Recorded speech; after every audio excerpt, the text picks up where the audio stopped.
I think we're back on.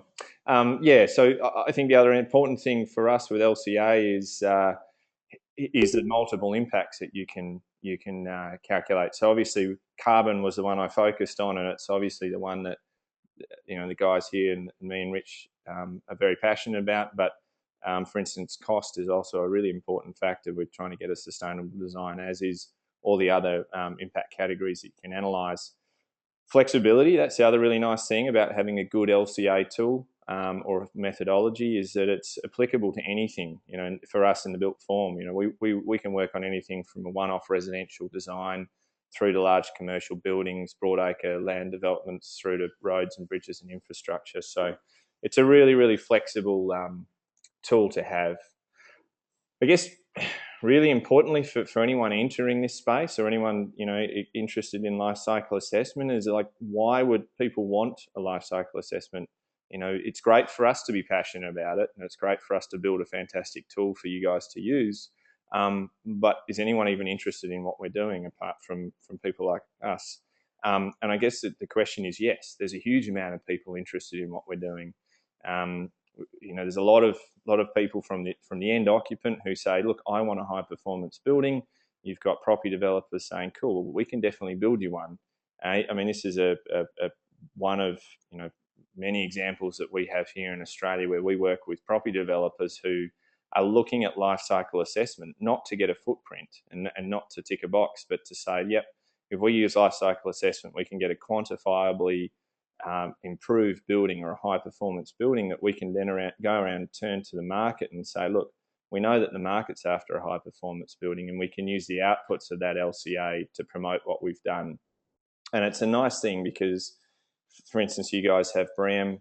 We've got a similar thing called Green Star, which are fantastic tools, but they're often a bit limiting in the way that you can then turn around and market the outputs or the outcomes of those systems. Obviously, for you guys in the UK, it's much more widely recognised and utilised. Here in Australia, ask the average person buying an apartment, they wouldn't know what Green Star is. But with LCA, it gives the people in the marketing department the ability to take the outputs of that LCA, and turn it into a story that their particular demographic or market are going to be buying. For instance, if it's a young crowd, they want to know about intelligent, energy monitoring, or future-proof designs, or solar PV. If it's an investor, they're again looking for future-proofing and an investment that they can then turn around in 4 years' time and still have a relevant building that's not outdated from others. So, we use LCA a lot straight to developers who are building multi-resi and houses.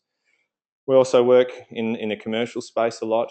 For instance, here in Perth, we've done a lot of commercial work with people like John Holland and Broad and Leighton's, large commercial buildings, where again they're looking for a higher performance building, and they can see LCA as a method of quantifiably getting there. They also then get to turn around and use the outcomes in Green Star, things like LEED, and also shortly, I guess you guys have BREEAM as well. It steps up in scale. This is probably one of the larger infrastructure projects going into Perth and West Australia at the moment. It's $1 billion worth of a stadium. Now, these guys didn't have a rating system at which to rate the sustainability of this stadium, so they turned to life cycle assessment, which is fantastic. So again, being incredibly versatile and flexible, you can apply it to pretty much anything to improve the design and actually then turn around and communicate the performance benefits of your building. So as I mentioned, it's popped up everywhere. We've seen it accelerate incredibly in popularity and awareness. When we started 4 years ago, it barely rated a mention, and it was something that people thought was a very niche product that perhaps a PhD student might use in academia to spend 5 years looking at a coffee cup. Suddenly it's gone mainstream. When I say suddenly, over the course of a number of years, it's gone mainstream. Everything from you guys using it in BREEAM to LEED in America to GBCA and Green Star here in Australia. Living Building Challenge, I'm not sure if you guys are familiar with that, but that's a standard that's come out of Seattle in North America and the US. And they from day one had LCA involved, and eTool's fortunate enough to be on their list of approved tools. sits within One Planet Living, which you guys are probably aware of, with BioRegional, which I think you'll see Richard go through a particular project we worked on for them, the German Green Building System, Green Globes, an international green construction code, and then just recently another one here in Australia for developments, which is Enviro Development. So look, guys, I'm going to hand over now, and I hope that all came through all right. And yeah, look, thanks for coming again, and I'm handing over to Richard. Thanks, Alex. So I'm just going to run through some more of the technical stuff now, please, yeah, if you've got questions throughout this, just let me know. Just type it in there, and I'll endeavour to answer them. I just wanted to run through the standards a little bit first. Some of you are probably aware of I guess the framework and the standards for LCA, but others may not. So I thought I'd run through this. So there's a number of international standards released by ISO. The main one being ISO 14044, which really 14040, sorry, which sets the framework for life cycle assessment. There's some more specific guidance in 14044, and then it gets a little bit more specific. So 14025 actually covers environmental product declarations. So that's any kind of good or service can actually produce what's called an EPD, an environmental product declaration, which is an LCA of their product or service that's then registered with an EPD program operator. You can also refer to ISO 14067 for carbon footprinting. And these standards are all great. They've all got their place. Unfortunately, though, they're not specific to buildings. And there's so many ways you can interpret these standards. For example, I could do an ISO 14044 compliant LCA for a building and only measure water, for example. Or I could stop the system boundary at the point that it was actually finished construction. So although that would be only a life cycle assessment of the construction of the building and not the operation and the maintenance and the end of life, you could still make that report compliant to ISO 14044. So, and then there's all these other areas that get more technical around allocation, etc. That the user just has to be transparent with that, and they can still comply with these standards. I'll just now talk about, I guess, maybe a bit of an evolution about how EN15978 came about. And I'll talk in more detail about 14025, which is the standard that relates to environmental product declarations. So we can use these for building products, and they have been used for building products pretty extensively. There is, however, many EPD operators. So there's generally at least one for each country in Europe. We're just about to start our own system here in Australia. And actually there is an existing system in Australia that has its own sort of product category rules and methodologies. So each one of those EPD operators can have different product category rules, different methodologies, so there's no consistency. So one EPD for a building product isn't necessarily comparable to another EPD. You have to make sure that they're actually registered with the same body in order to compare those products. So that's a real difficulty, which is something that I guess European Centre for Standardisation decided to tackle. So, and there's really two paths to tackling this issue. One is creating a set of standards that enable these building products to be compared. And the other one is actually aligning all the existing EPD program operators. So there's a technical committee 350, which is handling the the standardization or the standardization of product category rules, etc. And then the eco platform is basically bringing together a lot of these existing EPD bodies and I guess working with them to understand how they're going to bring all their existing data and all their new data into line with a set standard. So the same product category rules, etc. So this is really, really great news for the construction industry, because it enables us to then start using EPDs to build up an LCA of a building. And we know that all that data has been actually produced to the same standard, and therefore it's got the same methodology, and it's really, really great. And it will become the international standard, because I think what's happening in Europe is probably 5 years ahead of everything else that's happening around the globe. So then you can add in your construction data, and you can even use EPDs for construction services if your service provider has them. Otherwise, and the same with materials, you can rely on generic data. And then you add your electricity and water, demolition, disposal, recycling, and you start to get a pretty neat picture of how an LCA is built up.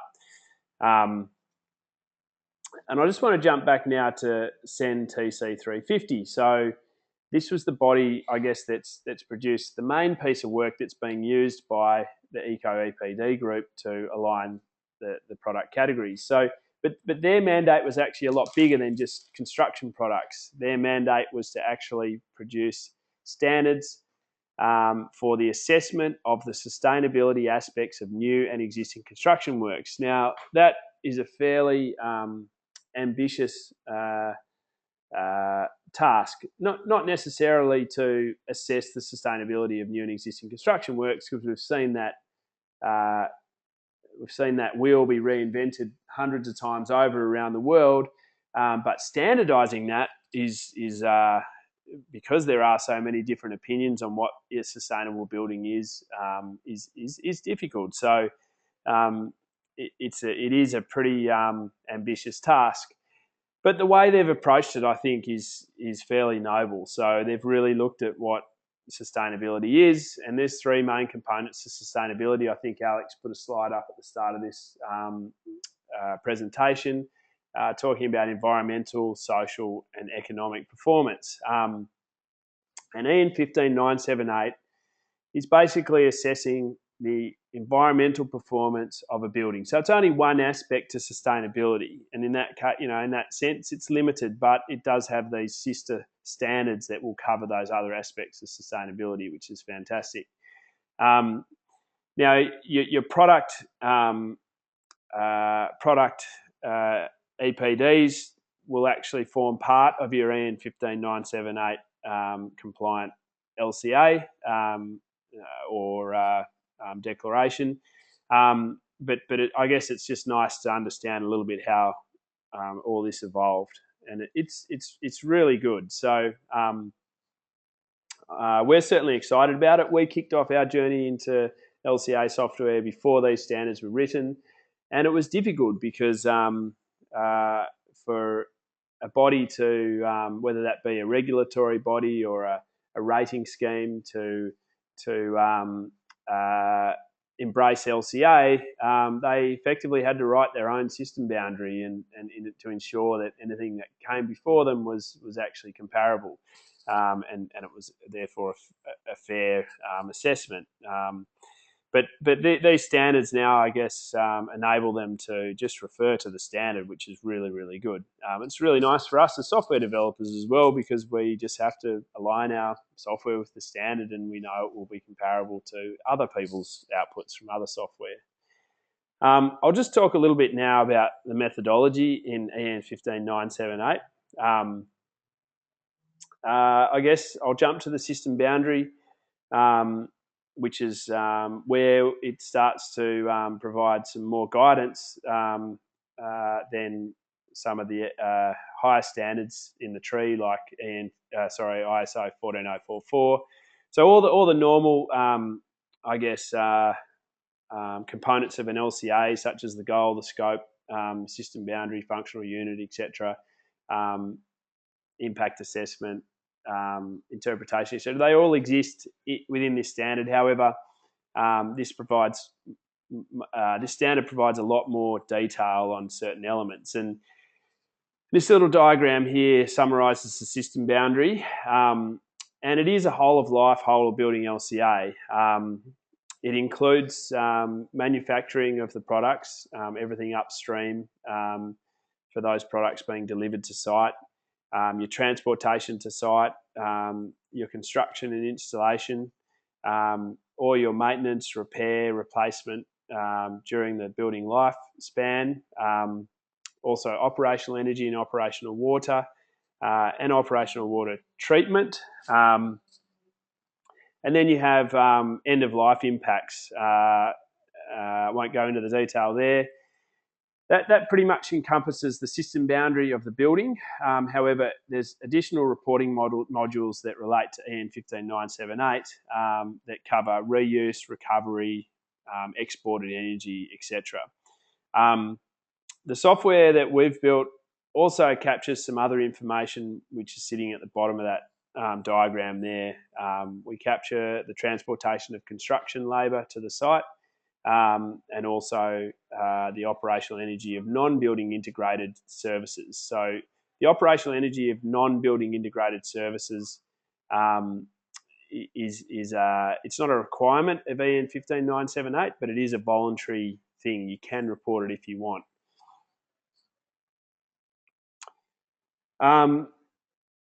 Another thing that EN15978 defines is the environmental indicators that you report on. Now, you don't have to report on all of these indicators, but you have to give reasons for not reporting on whichever indicators you don't report on. The main one, I guess, is the first column there, which is the impact assessment indicators, and then you flow through these different, I guess, categories of indicators. If you look at what's covered in the eTool software, the green stuff, that green text there is what's already covered. The orange stuff is what we're working on, and the blue stuff, we can pull that data out as a user. However, it's a little bit clunky sometimes to get that data, and we're currently in the process of generating automated reports for that to make that easier.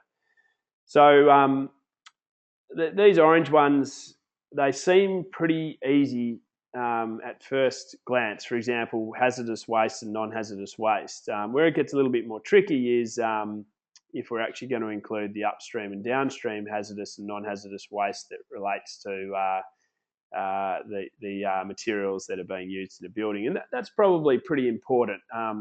If we're using a lot of off-site manufacturing techniques, then, for example, prefabricated manufacturing techniques, then you probably want to reflect that fairly in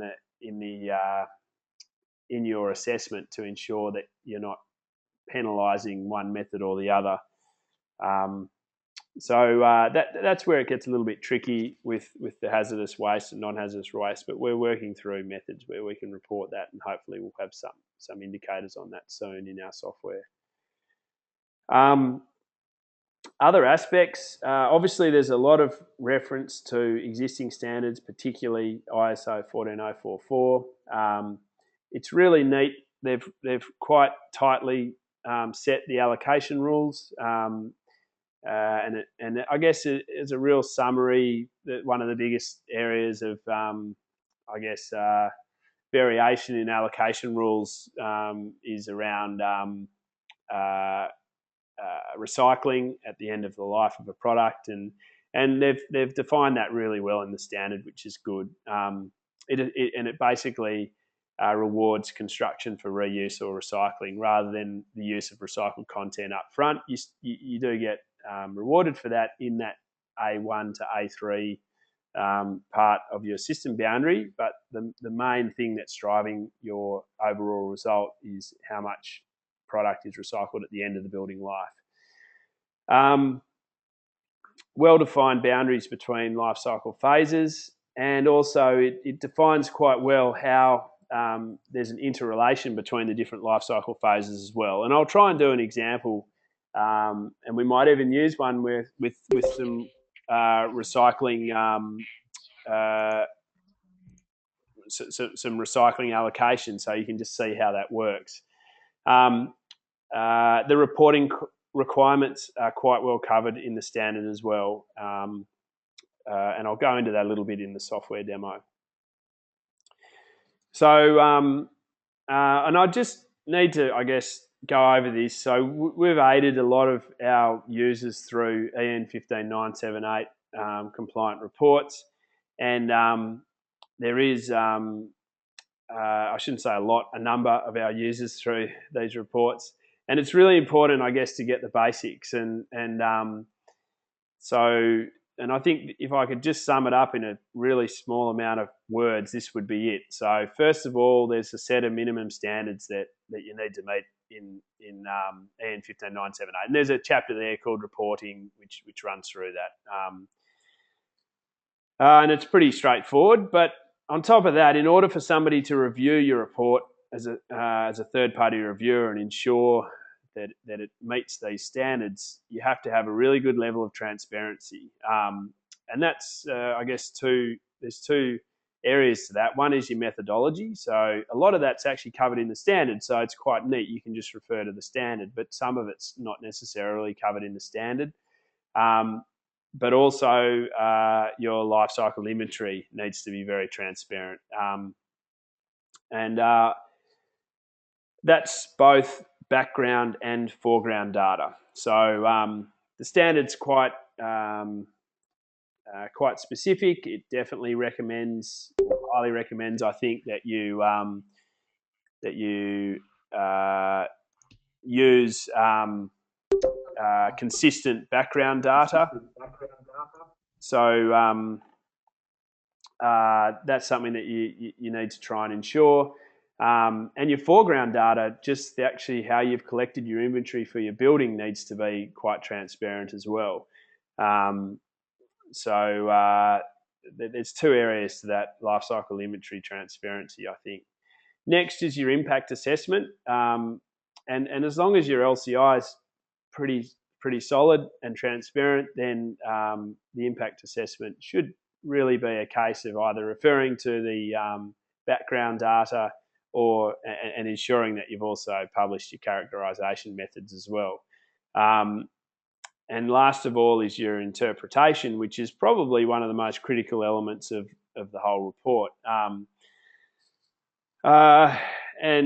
This aids with transparency to interrogate your numbers to ensure there's no anomalies in the results. And I think for carbon, it's usually fairly basic to understand where the impacts have come from. But if you're doing an EN15978 report and you're covering a lot of other indicators, it starts to get a lot more complex, and you end up having to query your background data a little bit in order to actually understand where the impacts are coming from. And sometimes that leads to updating the background data because there's anomaly has been picked up.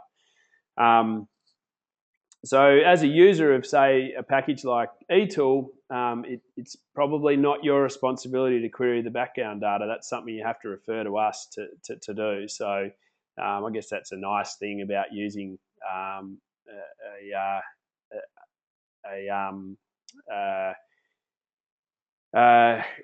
specialized tool for this standard is you're not expected to put the background data together yourself using something like SimmerPro or Gabi. Another really key thing I think you should include in your report is a sensitivity analysis, just covering off on some really big ticket items. And some of that might actually just be qualitative. I mean, buildings are notoriously dependent on occupant behaviour or the effectiveness of the building management in the case of really large buildings and commercial buildings. And that's a really big area of sensitivity because usually your operational impacts are quite big, and certainly when you also include your maintenance impacts, etc., then the occupant or the management of the building is really critical to the performance of the building, and it's something that you can't necessarily control as in the design phase as a building designer. So it's good to run some sensitivity. Another area that I think is really interesting for running sensitivity is looking at your grids and understanding how they're going to evolve over time. For example, your electricity grid. So we all know that we already are decarbonising our grids, I think, or at least moving in that direction globally, and that's going to have an effect on these buildings over their lifespan. So usually your assessment starts off by quantifying the impacts based on today's environmental intensity of those grids, but over time, over the building life, that particularly the greenhouse gas intensity at least is going to probably drop pretty significantly. And it's good to actually just run that case and say, okay, well, if it does drop, what does the assessment look like? What does my building look like? Do I need to concentrate on a different priority in terms of improving the design?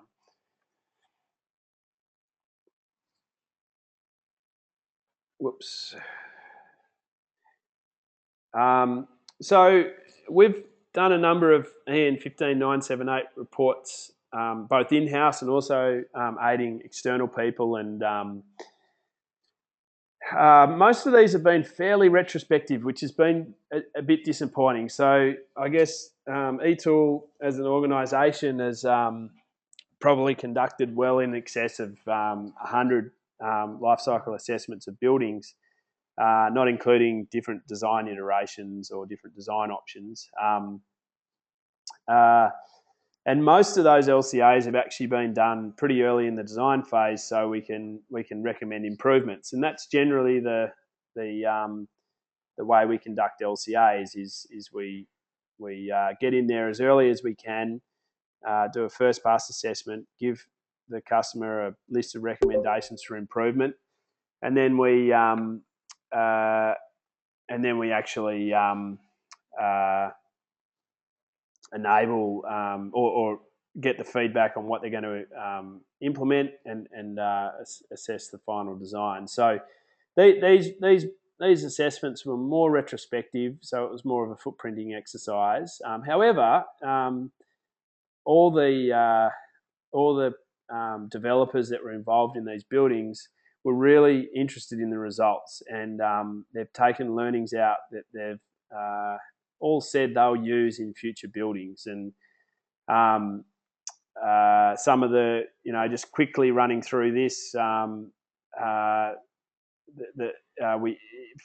the King Square precinct, there was a lot of office buildings that we worked on there, and functionality was raised as a really key issue throughout because of the LCA when we looked at the LCA results. So they had a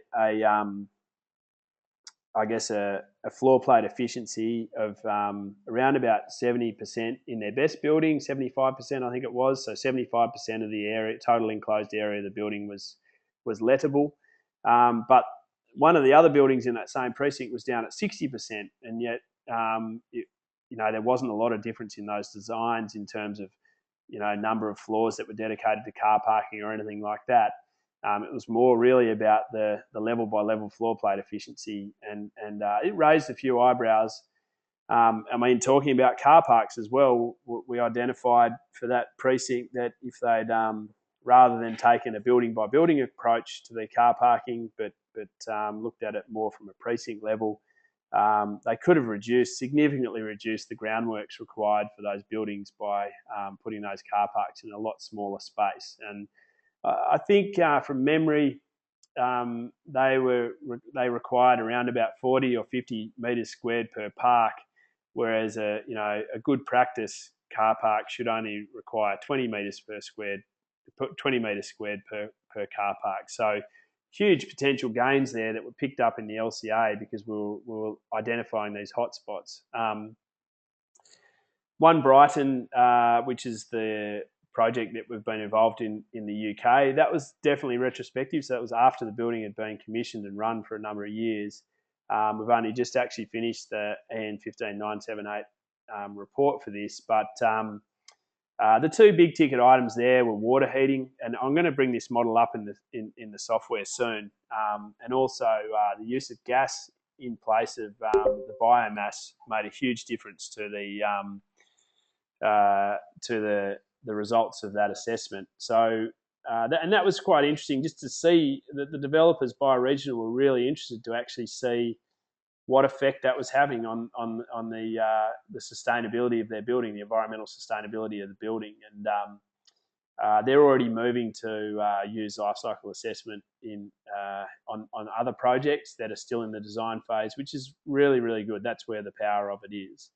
We've also worked on supermarkets and educational facilities. For the supermarkets, the refrigerants were huge. They nearly dominated the assessment. So they were, if we didn't concentrate on refrigerants, we were looking at the refrigerant global warming potential being nearly as important as the operational energy. And this was also on a really energy or carbon intensive electricity grid. We're talking about a carbon intensity of 1.1 kilograms of CO2 per kilowatt hour, so more than double the UK's carbon intensity, and yet refrigerants was nearly as much as the carbon related to the energy use. So that was just leakage over the life of the building. So that's something that group has taken on board, and they're going to ensure that they not only specify equipment that can handle low carbon refrigerants moving forward, but also work out how they're going to manage their existing stock to transition that. Educational facilities, that I think functionality was a really key thing there that was identified in the LCA as well. So unfortunately, I can't go into the details of any of these projects except for the one Brighton project, because that's the only one that's public information at the moment. So, but we can run through that, and we'll do so a little bit later in the presentation. There's been quite a few new people join, so just for your benefit, we're going to, if you missed the start of the presentation, we're going to post a video of this online, so we'll email everybody that link. And if you have questions, please just use the chat option in the GoToMeeting control panel there to ask the question. So if anybody's got any questions so far, please type it in there, and I'll answer that. I'm going to flip over to the software now and provide a little bit of a demonstration just to give you an idea of how this is, I guess, one approach to producing an EN15978 set of compliant data, I guess, that would feed into your report. So where are we here?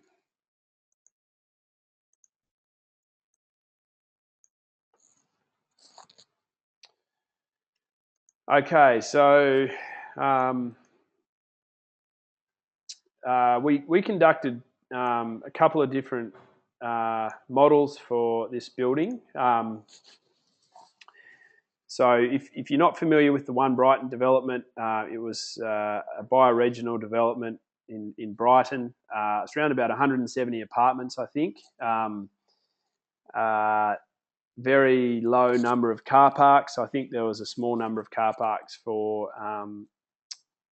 disabled residents, but apart from that, it was pretty much car park free. So a really good yield in terms of floor space to usable area.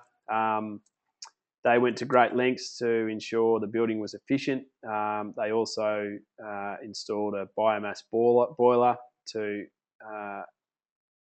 handle the heating of the water and also the space heating.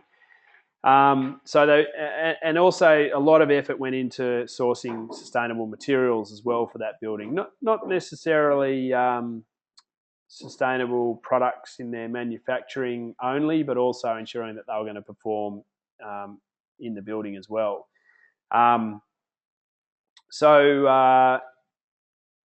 This is the model or one of the models that we produced for this building. And that's another aspect of this building that was interesting, is they sourced all their energy from a renewable energy provider, I think with forward contracts, etc. And there was some interesting philosophical debates about how we should apply that to the design. So in the end, we ran with a number of different models so we could demonstrate the effect of different energy grids. And I can show you that now in the software. So I'm just going to bring up my little reminder here.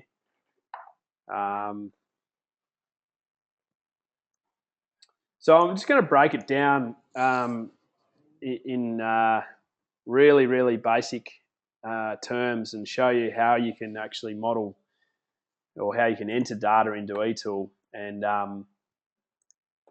I'll just start a blank design. While I'm doing that, for those who haven't had a look, eTool's a free online, or it's free to access eTool. If you're using it for commercial gain, there is a certification fee on a per project basis, but you can get in there and have a look, and definitely have a big try before you play with the software.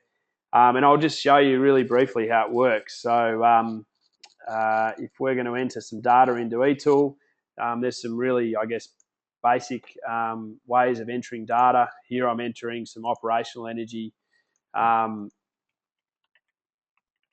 I can enter in energy from electricity grid. This might be from the oven, and I'd be probably, if I was doing this manually like this, I'd be reading it from an energy assessment or something that predicted this energy use. I could also enter data from or enter energy from different types of energy sources.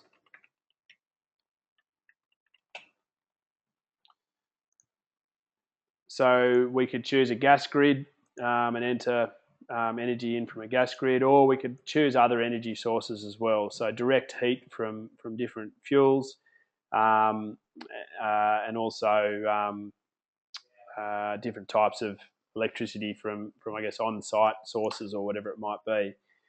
So there's a fair bit of flexibility about how you enter your data in. There's quite good coverage of grids internationally. For the UK, we have an electricity grid in there, and we also have this supplier, Good Energy, which is we modeled that grid for BioRegional. That was the supplier that they used at One Brighton. So that gives you an idea of how to put some energy data in. Materials data is much the same, and I might use this as an example of how we can model, I guess, allocation in eTool. So let's choose something that we can recycle, like steel perhaps.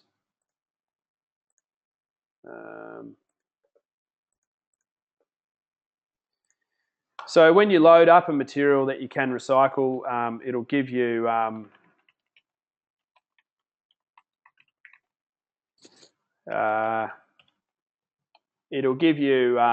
default recycled content, and also default recycling rate at the end of the building life.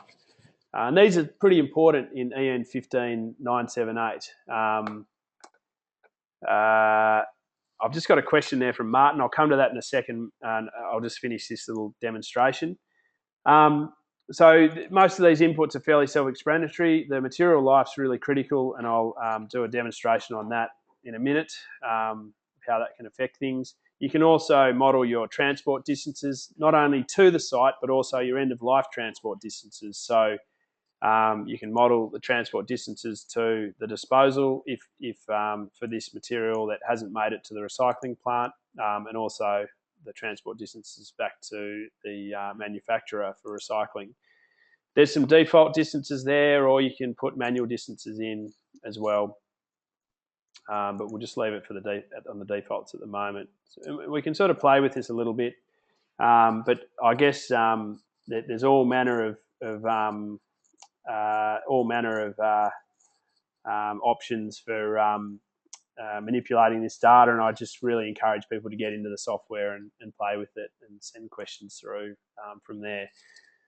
But I will just show you briefly. So if you just take note of these figures over here under the pie chart, you can see there's the majority of the impacts relate to the product at the start of the life of the building.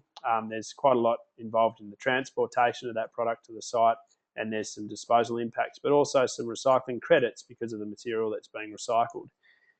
If we increase the recycling rate at the end of life up to 100%, then we'll get more credit at the end of the life. If we decrease the recycled content at the start, then you'll get a higher impact for the material at the start of the life. You might have noticed that when I did that last change, the modelling of the recycled content at the start of life, there wasn't actually a change to the overall impacts, and this is following the guidance of EN15978. So the calculations that are made in the software are compliant with EN15978. So you don't have to worry about manually sorting out how your allocation's working to comply with EN15978. It's automatically handled by eTool. If I was to change the design life of this material element, then we'd see some recurring impacts introduced into this summary over here. This, we can keep on running more and more scenarios to show you how this is how it works. You can also enter in equipment. So there's a number of different equipment types here, and you just basically put your equipment in and your runtime, and that'll enable you to model the impacts relating to that, and also the transport of that equipment to and from the site. I've got a question now from Martin. He says, does the software account for the changing calorific value of gas and the decarbonisation of the electricity grid over time? It can. So I'll run a scenario there to show you how you can change grids, and also how you can look at calorific values. So there is a default for gas in terms of the environmental intensities, but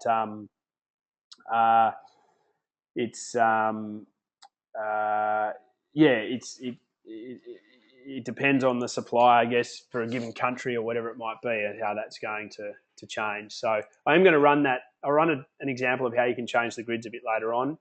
So I will answer that, but it's just a matter of using the software correctly to get those answers. We do have in our product roadmap some work that we're going to conduct that will enable the user to, rather than having to swap grids onto something that's been modelled as a future grid, we'll have the ability to apply a deflation factor to environmental intensities over time. So that's something that's coming up. It's not available in the software at the moment, but it's something that'll, I guess, give us more ability to model future impacts accurately. I hope that answered the question, Martin. Well, it hasn't yet, but I'll do the demo. Now, you might be wondering, you've got a whole building to model. Now, how the hell are you expected to know every little element that goes into that building? And that's a really good point. It's something that 4 or 5 years ago when we started doing this, we accepted or realised very quickly that modelling a brick wall is complicated enough one time, let alone having to do it every single time you come across a brick wall in a house. And some or buildings, some buildings have 10 or 20 different wall types, and it would be pretty complex having to understand how many bricks and how much mortar and how many brick ties or how much timber and what the amount of cladding, volume of cladding or weight of cladding, etc. For all those different wall types would be an absolute nightmare. So eTool has what's called a template library, and I guess this is effectively a collaboration of eTool users' community knowledge. Most of the templates have been put together by eTool staff, but there are also templates that have been put together by other eTool users that we've then validated and loaded up into it for use by everybody. So I was talking about wall types there. If we just have a look at the wall types in here, there's a huge number of different wall types in the eTool software. If we search for, we were playing around with steel there earlier, so there's just looking at that, there's heaps of different wall types for steel, and it's likely that you'll find a wall type that matches what you're trying to achieve in your design. If not, you can build your own templates. So I'm just going to load this template up. So 1,000 meters squared of this wall, and you can see that impacts were added to a number of different areas within the design. If we go in and actually navigate to that template, we have a look at that. We've got impacts in the assembly, in the internal finish, in the walls. And I'm just going to quickly change the way this is displaying.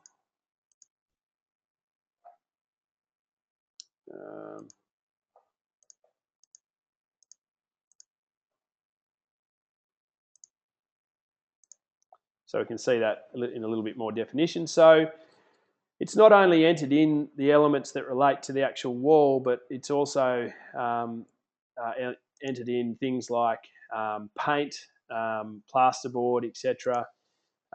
Also the external finish, so the paint externally. Some of the templates even have an allowance for foundations. For example, walls for residential buildings. If you don't have engineers' details for a building, you don't have to wait for them in order to model it. There's also a lot of detail for the assembly. So you can see here there's probably 20 different entries for trade staff and equipment relating to the construction of that wall. So all that data has been correlated further or for you, so that all you have to do is actually pick your templates.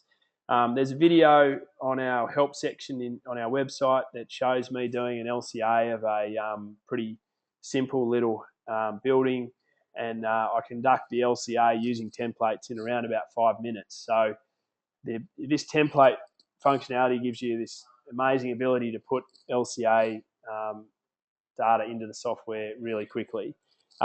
There's a question from Will. Have we considered integrating the tool with Autodesk, Revit, or other 3D modelling software? We certainly have, and we've got a number of different avenues that we're exploring there at the moment. So Autodesk are really keen for us to integrate with one of their packages. I don't think it'll be Revit. I think it'll probably be their new product, Vasari. And the reason we would do that is so you can use eTool in the very early stages of a design in conjunction with that package that they've developed, which is for early stages. But Vasari does actually export Revit models, so there's no reason why you couldn't then use that data in a Revit model. SketchUp's one that's definitely on the table, and we're looking into that. And there's a couple of other packages that we're also interested in integrating with as well. We don't know which one we're going to do first yet, but there will. I guess it's a case of watching this space, and it's something that we want to tackle definitely this year. So it will happen. One thing we have found, though, certainly in the market here in Australia, and for many small buildings, is a lot of things still a lot of design is still happening in 2 dimensions. So we always thought that 3D modelling was, or 3D integration was the sort of holy grail of LCA, and it is. We definitely want to achieve that, but there's no way we will be shutting down the manual interface for eTool, because there's so much design that's still occurring around the world that isn't actually, it doesn't have a 3D design relating to it. So that's our position there. There's another question that's come through. I actually was meant to bring up, so regarding the compliant data, so I'll just bring up one of these models and I'll show you a set of outputs. So here's the data organised in the fashion that you need in order to report an EN15978 compliant report. This is for a whole building, that One Brighton project. And I can just flip between the different indicators here to bring up that data for those different for those different indicators. So pulling this data out and putting it into your EN15978 report is fairly simple. One thing we're actually looking at doing is automating an EN15978 report template.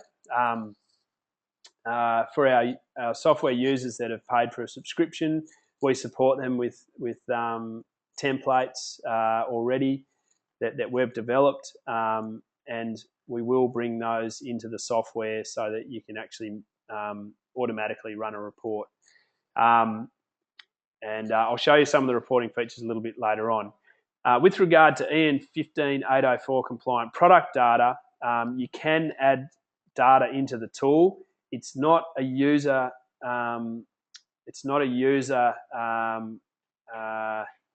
Function at the moment, but I think that's about number 4 on our next on our iterations. So, and we typically do 1 or 2 iterations a month. So I would say within the next 2 months, you will be able to actually add your own data into eTool. At the moment, you have to send the data to us, and we will add it into eTool. There's already a number of custom products in eTool, so we've built the software so that it's not just generic data that you can use. So I've gone through templates. I'll just run through reports a little bit now. So I want to run a report on a project. See if here's one that I can actually show you. So this was a competition that a local architect went in, and they had to design a sustainable house, and they used eTool to help improve the building. So this was the base design that they presented to us, and we actually modelled an improved design for them as well. And just because this presentation was talking about EN15978 compliant reports. Now this report isn't an EN15978 compliant report at all. However, it gives you some idea of where we're going to head with our reporting in terms of making this automated. So, and I'll just quickly run this report.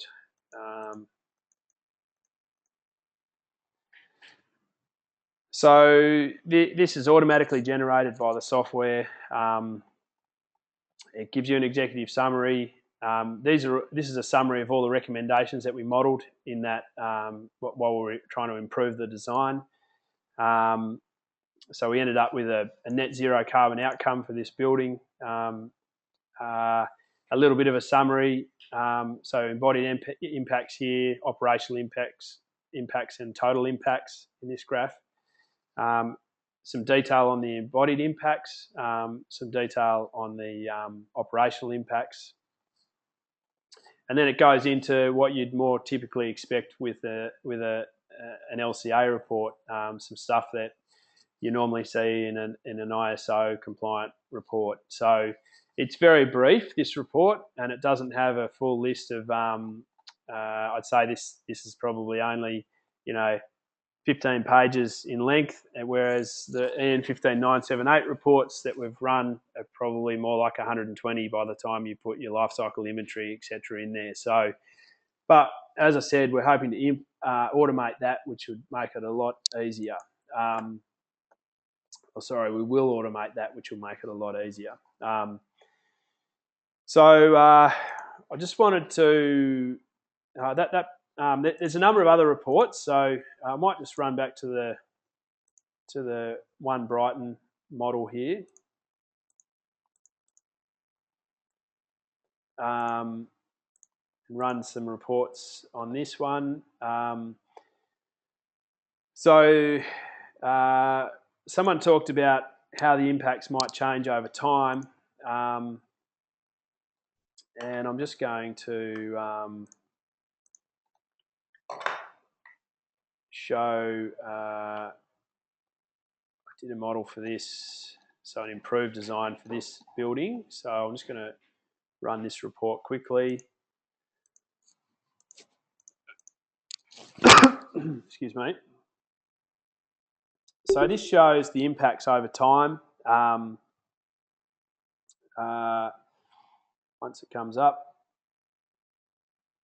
and you can see here that this was the as design model, and this is the improved model. So this was the model that we optimized basically, and it still has a lot of CO2 relating to it, but it's dramatic reduction on the One Brighton design.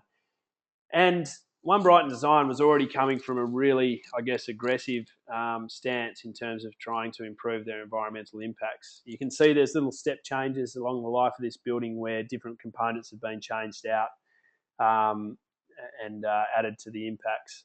And also the operational energy is always adding to the impacts as the building progresses through its life.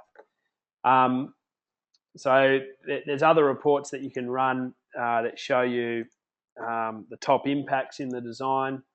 So this is really handy for giving you a list of hotspots in the design. So first of all, your materials. You can see in the One Brighton design, it was the concrete was the biggest material, followed by plasterboard actually, and then carpet. So that's quite surprising. Carpet's tiny to begin with in the life of this building, but over the 100-year design life, it actually starts to become really significant. So it's the third biggest single material element. Paint's really big as well, just looking at that. You can also see your impacts by different equipment or trade staff impacts. So trade staff impacts is huge here because of the transport. That's something that you don't actually include in the EN15978 report. And then you have operational impacts here. So you can see water heating was number one, followed by water supply actually, and we'll look at that. So the upstream impacts of the water supply to this building were really significant in terms of the list. And that's what happens when you start to really optimize a building. There's some of these things that often don't get a lot of attention that start to become really significant. In this building, it was water supply. So that pretty much wraps up the first part of the software demo. I just had a couple of other things that I wanted to discuss with about the software, which I'll run through now.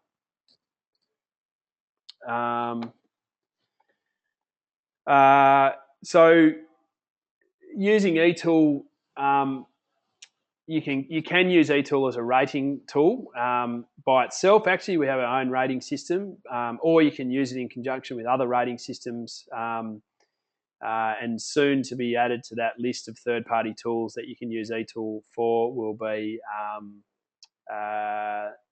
BREEAM, hopefully. We're currently undergoing certification with them. I think you could actually use eTool as it is, but we're taking it the next step with those guys. And I guess this slide brings me to that, just talking about a bit of the quality assurance with eTool. Before we actually developed the online version, we had our prototypes reviewed by a number of Australian universities, and they now use it for research and educational as an educational aid. One of the publications that featured eTool highlighted it as one of 2 best case packages out of, I think, 34 packages globally for measuring the carbon related to urban developments, which was nice. We also have had a third-party review by a carbon accounting expert, and the details of that review are online. Again, really good results from that review. That was part of a project that we conducted with the Australian government to expand the functionality of the software. And we're currently undergoing impact compliance review by BRE in the UK. So this is pretty exciting for us because it's the first time that we've come across a method of actually certifying our software in a consistent manner that's open to other packages. And the BRE method is something that they've put together. It's very closely aligned with EN15978, and it'll enable us to get, I guess, a seal of approval from them that our software complies with their calculation methods once we've completed that review.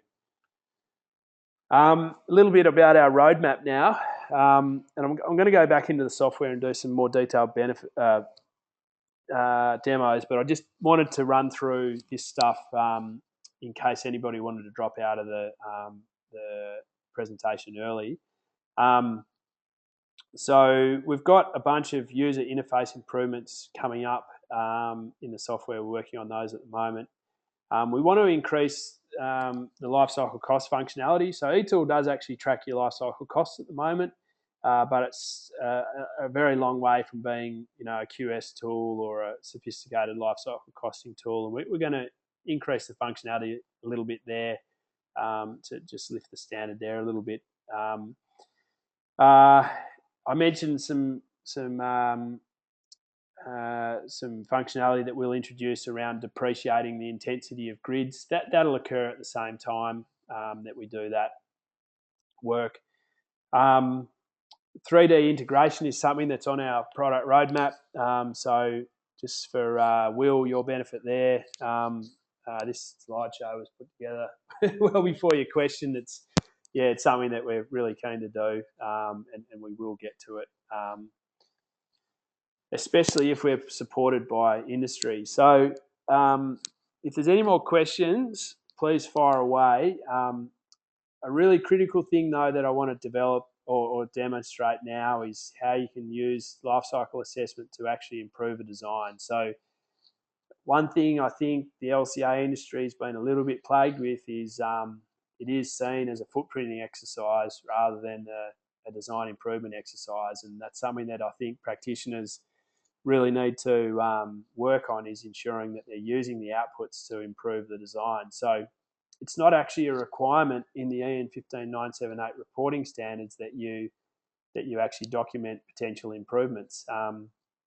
That's really up to the user to do that. We would very, very highly recommend that you do that.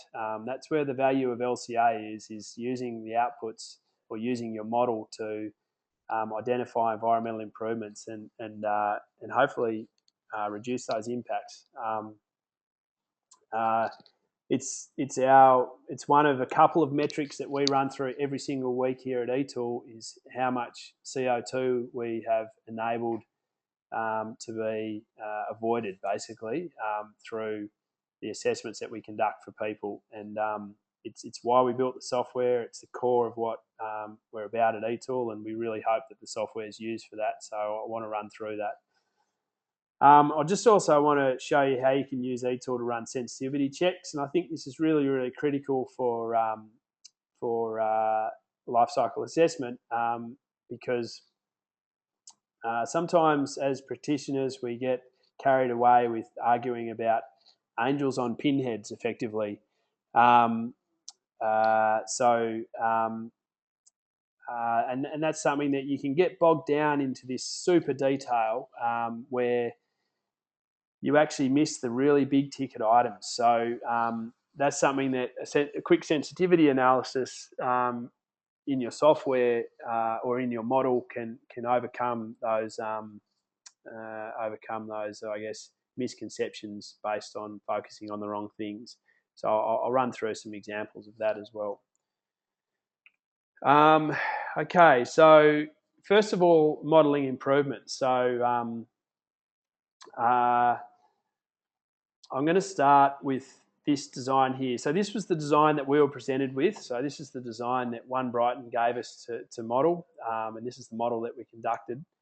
And once we'd modeled that, what we can do, so this is, I guess, one I prepared earlier. So what I'm going to do now, and I should just mention actually that if we run a report on this design and we see where it stands compared to the average UK residents, average new UK residents, we'll see it's already doing really, really well.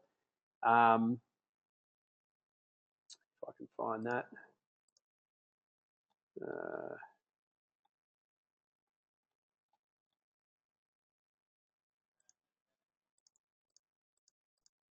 Oops.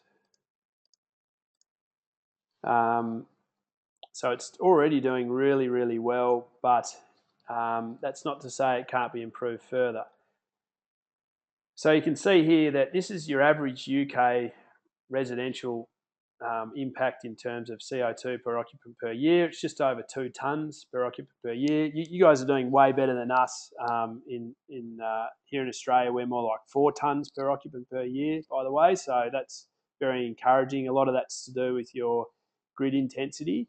One Brighton came in at about 500 for the as designed. That was what they were hoping to achieve.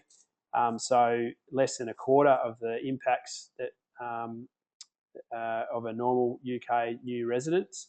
But we actually modelled a bunch of improvements that would have enabled to reduce that even further. And I'll just run through how we actually did that process. So I'll model a couple of improvements so you can see. But we're already starting from a really good starting point here. The design was already pretty good, but this is, I guess, this is the power of LCA. Once you've optimized the obvious things, you have to start understanding what you can do over and above that. So we've got this recommendations tab in eTool, and we can use this to record recommendations to see what effect they have on the design.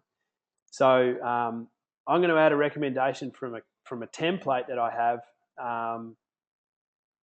that enables me to just choose recommendations that I've already modeled in the past. And all this does really is fill out the description of what I'm doing when I run this recommendation. It doesn't model the recommendation for me. I still have to go in the software and do that.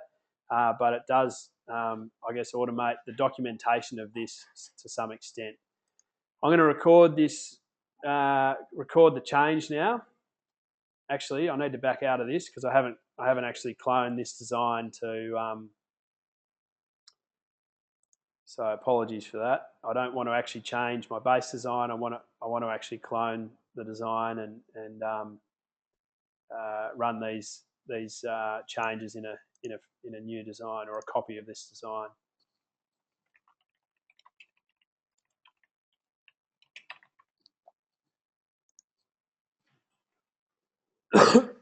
Just while that's duplicating, I've got a couple of questions here. So one question from Will is, what are your data sources? At present, we use the one that's live in the software at the moment is an Australian data source. It's based on EcoInvent 2.2. However, there's a lot of, I guess, background processes that have been updated to reflect Australian conditions. In the past, in eTool, we've used the ICE data set.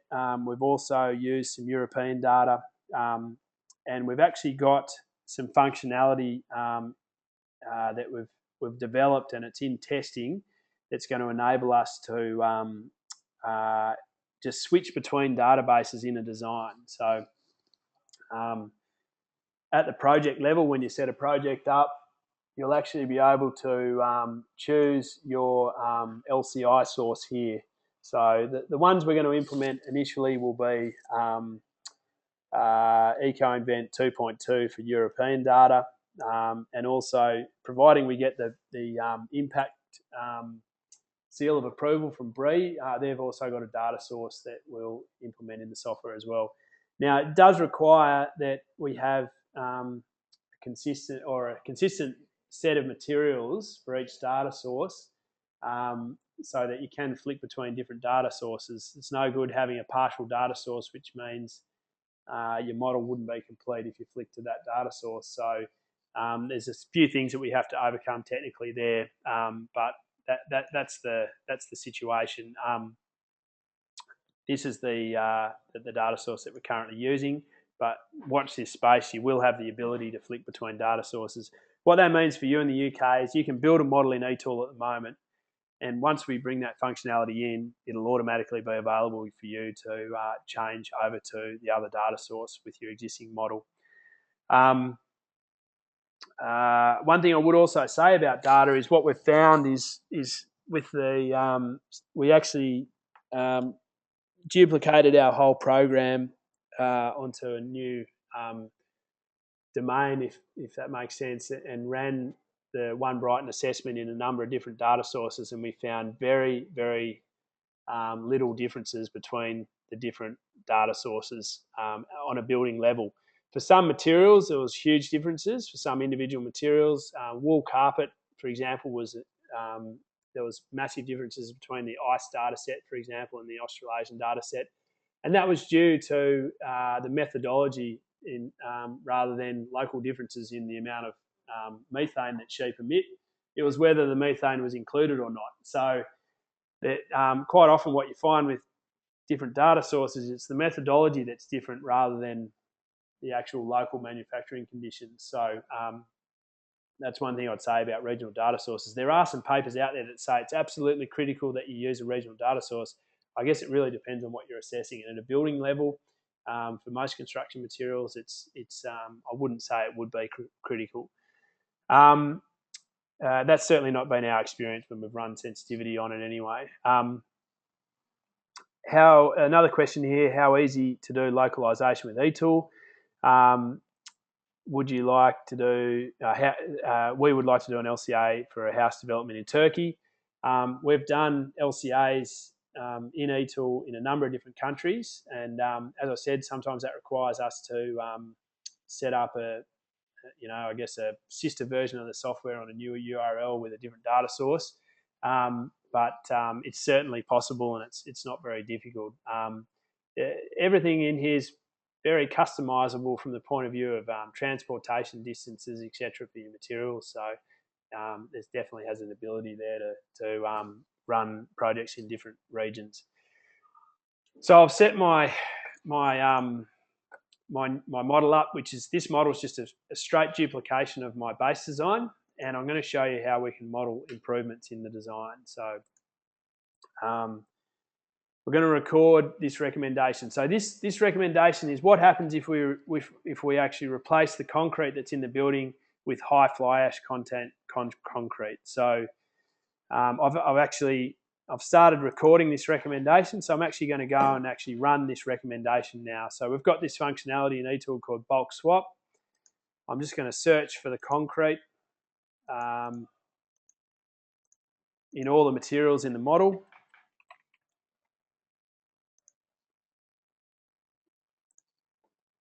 So we've got all this concrete that's 1% reinforcement biomass, 30 MPa. So we can swap all this out with high fly ash content concrete.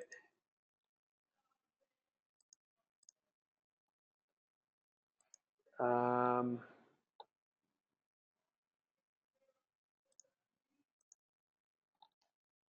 got to make sure I choose the applicable concrete in terms of its strength and reinforcement value. So just got to double check what this was. 1% reinforcement, 30 MPa. So I'll find my fly ash blend that correlates to that. 30 MPa, and we'll swap it out with 50% fly ash. And we can see that leads to a reduction in CO2 of about 80 tonnes. To put that into perspective, that's probably around about 1.5 houses worth or normal dwellings worth of embodied carbon. So on the scale of this development, it's pretty small because there's 170 dwellings there. So we've sort of, I guess, reduced the embodied impact by 1.5 of those. So I'm going to apply those changes. There's actually some more concrete in there, which is slightly different spec. So I'm going to swap that out as well.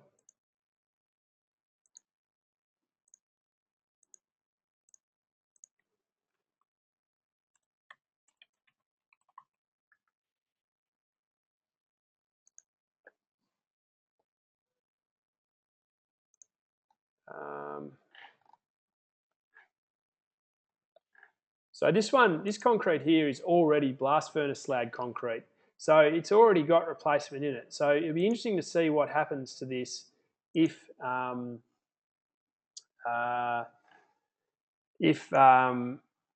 we swap it out with fly ash stuff. So I'll just have a look at what happens. I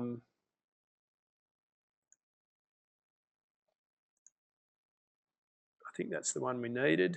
I'll just double check that. I've chosen the wrong concrete there. Let me do that again.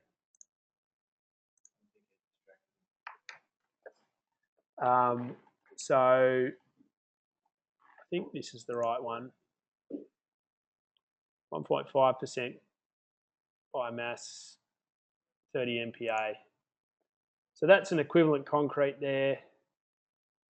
And I've chosen the blast furnace slag. I've chosen the wrong material again. Sorry guys, I'll get this right this time.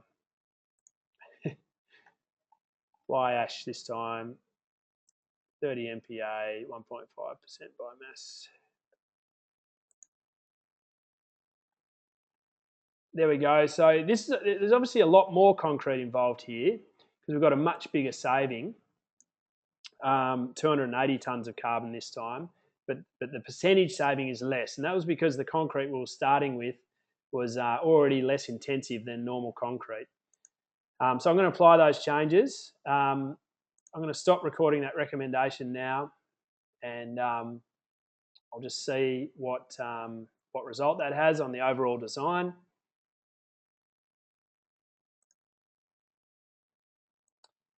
If we navigate back to our recommendations, we can see here that it,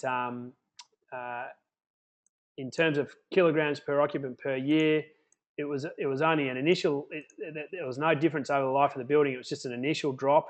We can swap between different indicators. You know, we can make sure that there wasn't a bad trade-off in terms of human toxicity there.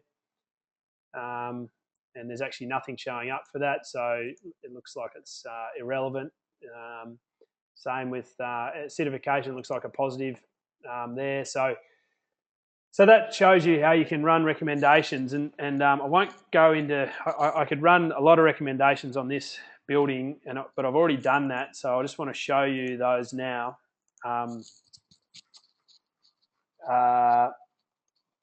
This is the model that, and I was just playing with this last night, so don't read into these too much. They may not be 100% accurate, but it was just for the purposes of demonstration. So I modelled some hot water heat recovery. So by reducing the hot water loads and adding a copper heat exchanger in there. That's quite an interesting one. We might actually run that. I looked at what residential energy monitoring would do. So there's building-wide energy monitoring in this building, but the residents actually don't have personal access to that to influence their own energy use. So I made a little adjustment to the residents' energy use based on the fact that they were better informed in order to see what that might do for the building, and so on through this list. So it got to the point where the impacts relating to the supply of water and the treatment of water were really the big ticket items in the building. They were accounting for probably 25% of the impacts or something like that. So I actually had to start looking at how I could reduce water demand through low flow shower heads and low volume toilets, going above and beyond what would normally be the case for a building like this, which is probably already above and beyond code compliance in those areas. So it was a pretty interesting exercise. Disappointingly, I actually didn't get it down to that sustainable level of 100 kilograms per person per year. So I didn't work hard enough last night, optimizing this design. But it was fun running through it, and as it always is, this is the best part about doing an LCA. Using a good package is actually modelling the improvements and finding ways of reducing those impacts. So another interesting thing I found last night was the PV system for this building. It had been designed, I guess, really. It had been designed very conscientiously, and all the panels were facing due south at 50-degree orientation. But what that meant, due to the geometry of the building, is they had to have a big distance between those different arrays to avoid shading and ensure that those arrays didn't get affected by each other in terms of their generation. And I was interested by that, so I ran a quick scenario to understand, if I can find this now. I don't know if you guys are aware of the PV watts calculator. It's a really neat online tool from the US government, but you can model PV output anywhere in the world. And I looked at what would happen if we actually dropped all those panels so they were nearly flat at a very low inclination at, say, 5 degrees. But then that reduced the shading area and the interaction between those arrays. So instead of only fitting 23 kilowatts on the roof, we could actually fill the whole roof up and fit more like 100 kilowatts to the roof. And then I dropped that PV array onto the building. And although it had a lower efficiency than the smaller system, the net result of that was really, really big. So it was actually the biggest saving I modelled, actually, out of all the different impacts there. So that was an interesting little finding. I think the people that designed that system did it properly in terms of ensuring that every panel worked as efficiently as possible. But probably what might have been missing from the analysis was, how do we best use this roof area rather than how do we best use this panel? And that kind of thing is a really interesting, I guess, approach to doing an LCA at a building level. Is it's getting the most out of the building. One thing I would say with this, though, is this is an interesting project because they actually utilised off-site renewable energy to reduce the impacts of the building by sourcing their power through a renewable energy supplier. We ran a scenario on the building to say, okay, well, what would happen if you weren't claiming credit for that renewable energy? And you can see the impacts on a per person per year basis go right back up to 1,400 kilograms. So it's a lot smaller saving than what they would otherwise have had. So, and this is a really interesting argument, is how much effort do you put into the building? How much expense do you put into the building in order to reduce your impacts, when you could just go outside of the building envelope and spend that money somewhere else to get much better bang for your buck? And that's another thing that the software enables you to do, or an LCA enables you to do, particularly one that tracks costs like eTool does.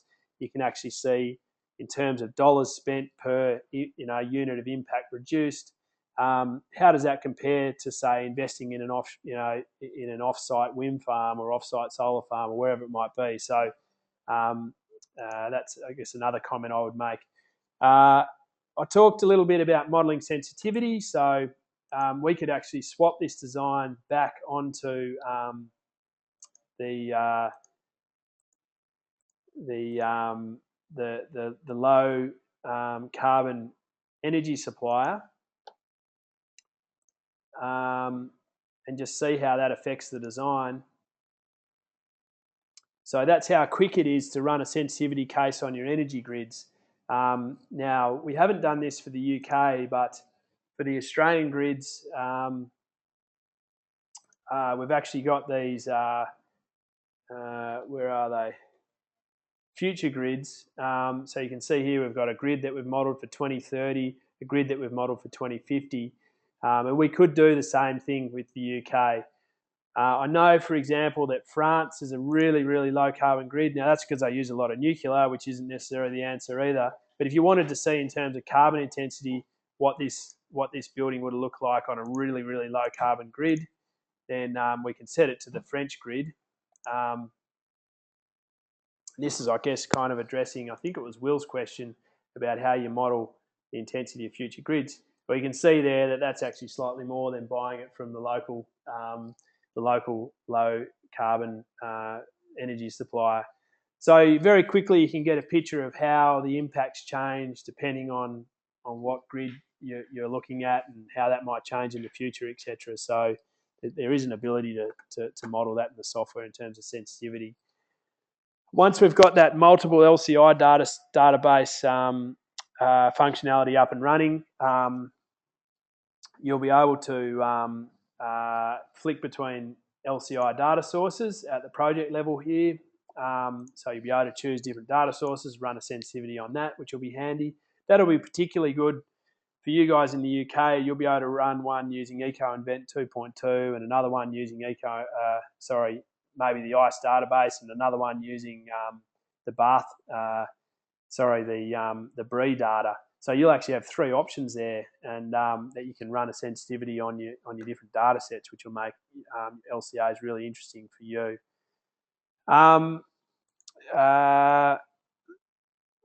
There was, I just want to make sure I haven't missed any questions here. No, that looks good. And I'll just go back to my notes to make sure I conducted all the demos that I wanted to cover.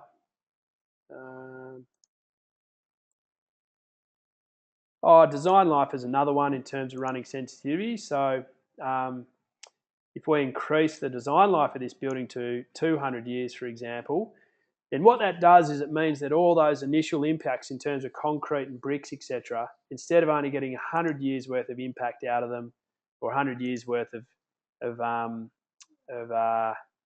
life out of them, you actually get much more life out of them. I don't think I saved that then, so let me just go back and redo that. Oh no, I did maybe.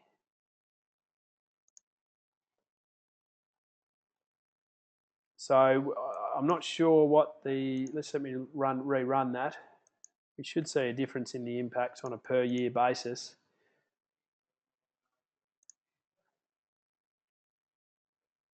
Yeah, so over 100-year lifespan, let's just have a look at that. Energy represents 39% of the total impacts of the building, and the average the average impacts is 681 kilograms per occupant per year. If we increase the life to 200 years, which is certainly feasible, then it drops down to 621, and the energy goes up to 42%. So, and recurring impacts are actually really, really big there. So you can see our initial impacts are quite small, 12% for products, 4% for transport, and 1% for construction. Recurring's really big, 33%, and I'd say a lot of that would relate to plasterboard. We could drill into that data if we wanted to. Energy's quite big, water's pretty big as well still, and then you've got a little bit of end of life. So, but you know, you can run these very quick sensitivity cases in eTool, which I think really contributes to the robustness of your EN15978 report. I think that interpretation section, although sometimes seen as a thorn in the side of a practitioner. I think it's really, really important because it always brings up issues that you hadn't otherwise thought of. So it's good to focus on that interpretation section of your report. If you guys are working on a report at the moment, we will have the One Brighton report published soon, I think. As soon as that, just let us know if you'd like a copy of that, and it might provide a really nice template for you to work off in terms of what should be included in a report, because we have gone into a lot of detail in that report in terms of sensitivity, etc. So let us know via email if you'd like a copy of that report. And hopefully soon you can automate that report out of the software anyway, or a similar report at least anyway.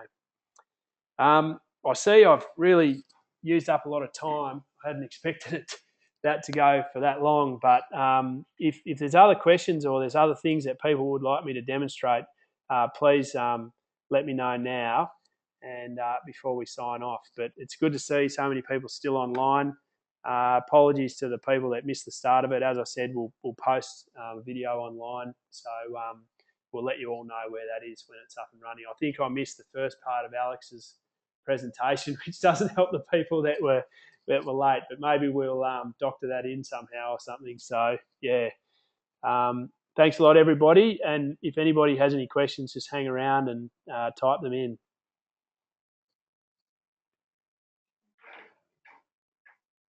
So, sorry for distracting you. No, it's all right. Can you grab that list of people? Yeah, yep, I'll do that. All right, hopefully.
Hi, Athena. If you'd like to talk now, I think I've taken you off mute. So rather than chatting. There's only a couple people left on the presentation, so please feel free to just talk if that's more convenient.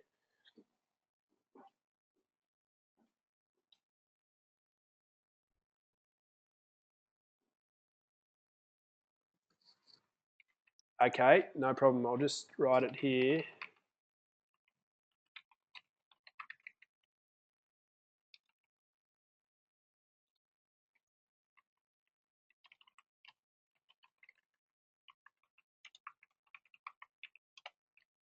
There's my email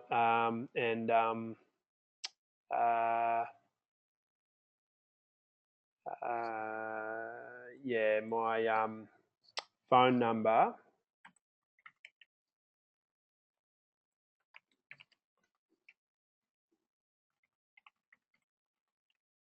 is there. So you'll have to obviously dial Australia, but I've actually got a Skype too. I think that's just Rich.Haynes.